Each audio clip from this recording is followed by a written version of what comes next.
Здравейте и добре дошли в новото ни видео. Днес ще ви преведа набързо през тренировката ми за крака или по-скоро задно бедро и дупе. Ще се изпотим и изморим заедно и нека да започваме!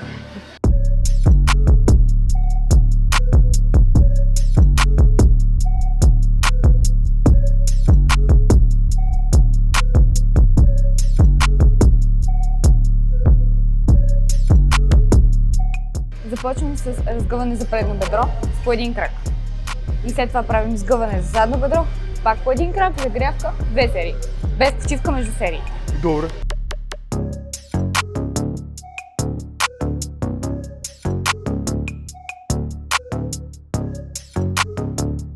Добрата новина е, че свършихме с загрявката. Лошата новина е, че имаме още 4 упражнения всъщност, които ще изсипят. Влизаме вече всъщност на тренировката. Започваме с любимия хип тръст. Обичам да правя една загряваща серия и вече зависи как се чувствам от 3 до 4 работни серии. Надявам се днес да ударим едни 150 кг, не съм сигурна, но нека да видим. Загряващата серия винаги гоня около 10, след това вече идва един отказ, който примерно състои от 6 до 8 повторения, не повече, защото не мога. Но загряващата винаги си дава малко повече зор.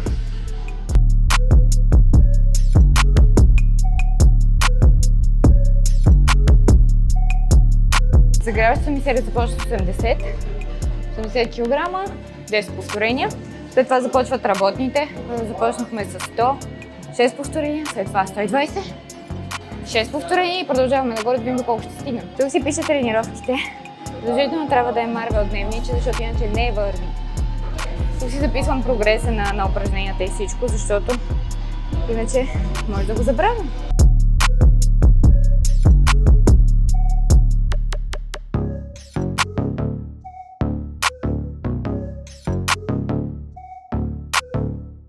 Отиваме да правим любимата жуператорска тяга, която е просто тяга, просто е любима на жуператора. А тя докато се подготвя за тягата, да ви покажа най-добрата тениска. Какво ще кажете? Какво ще кажете? Най-добрата тениска. Отново започваме с загряваща серия, 10 тежести. Правим 10 до 12 повторения.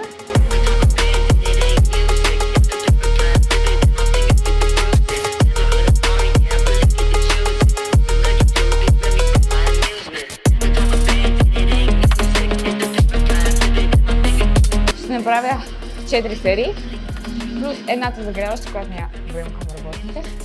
Така че общо 5, ако броим загряваща.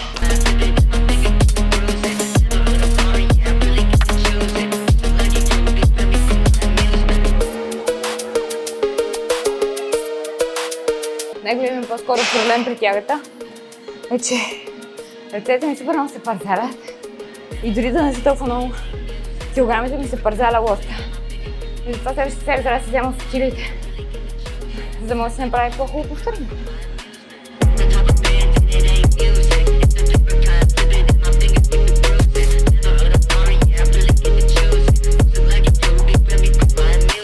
Както при това, така и при всички други упражнения. Важна е техниката, не килограмите.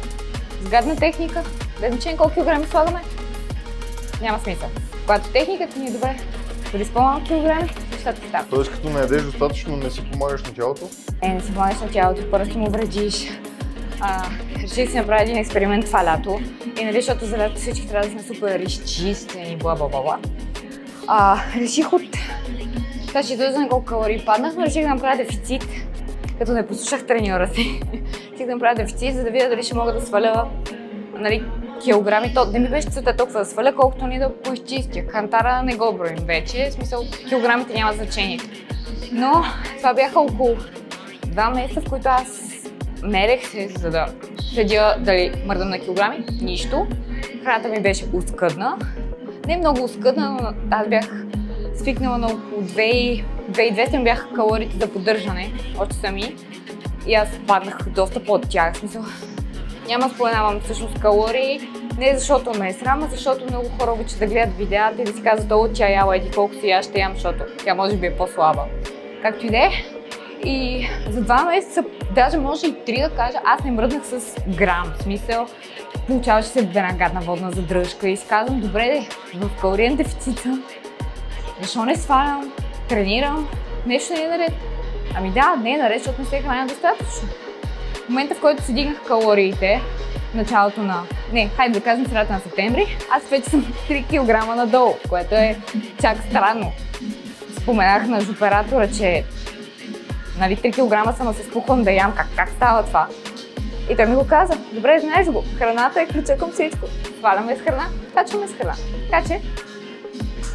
Тоест пак трябва да дадеш достатъчно количество храна, за да стават нещата, а не да не ядеш нищо и да се мислиш, че ще стане последно. Да, с ядене и много, не ядене и много тренировки няма да стане. В смисъл най-много да се изтощим организма. С правилното хранене, правилният калориен дефицит, нали не е 1000 калории, ще стане нещата.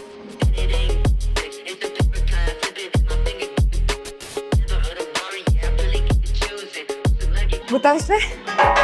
Започваме с отпади. Тук гледам да правя 12 на крак, като първата ми серия винаги е само с лост, загряваща, после правя 3 работни, които слагам килограми или ако не се чувствам добре, там само с лоста. Ако сложа килограми, гоним около 10 повторения на крак. Колко серии? Една загряваща, 3 работни. 4.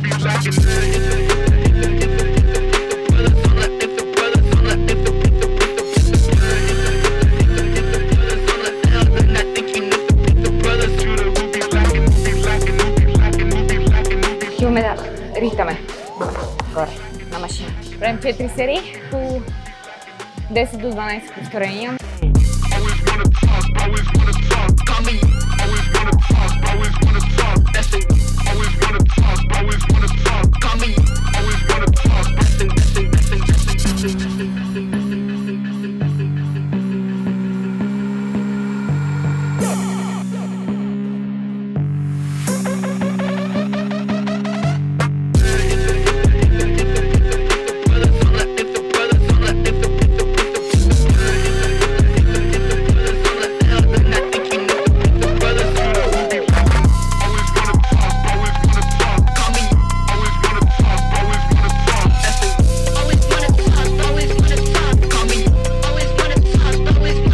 Това беше днешната ми тренировка за крака, тиренце, задно бедро и дупа.